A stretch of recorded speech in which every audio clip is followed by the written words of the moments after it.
The time machine hummed and whirred, its gears grinding as it transported me back hundreds of years into the past. The air grew cool and crisp, and the sound of birdsong filled my ears. I had arrived in the forests of New Zealand, a time when unique and fascinating creatures roamed the land. As I ventured deeper into the dense undergrowth, I stumbled upon a clearing. In the branches of a tall tree, I spotted a peculiar bird, unlike anything I had ever seen before. It was the huia, a slender bird with a long curved beak and a beautiful black and white plumage. The huia, sensing my presence, fluttered its wings and hopped closer to me on the branch. Its large, intelligent eyes held a curiosity that mirrored my own. I felt a strange connection with this creature. "Welcome, young traveler," the huia chirped in a melodious voice.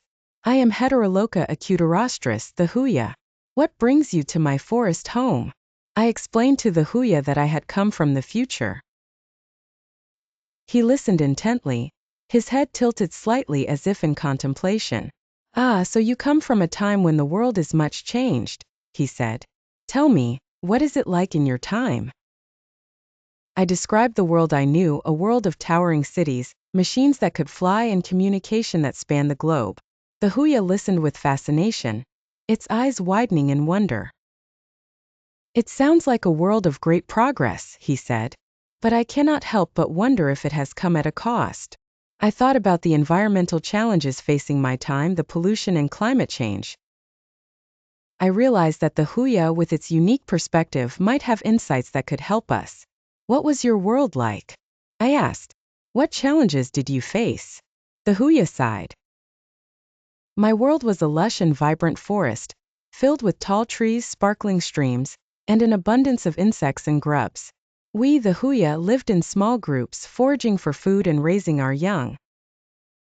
Our lives were not without danger, of course.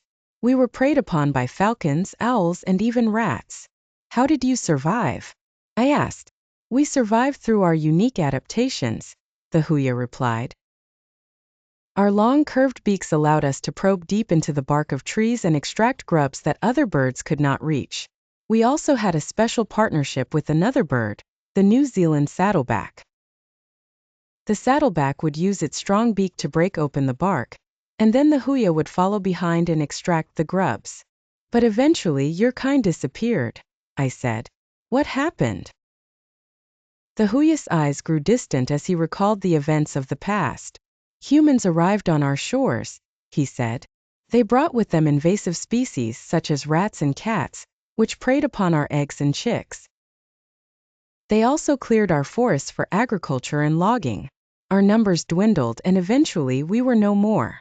I felt a pang of sadness for the huia and his kind. They had been fascinating and unique creatures. "What can we learn from your story?" I asked. The huia looked at me with a knowing smile.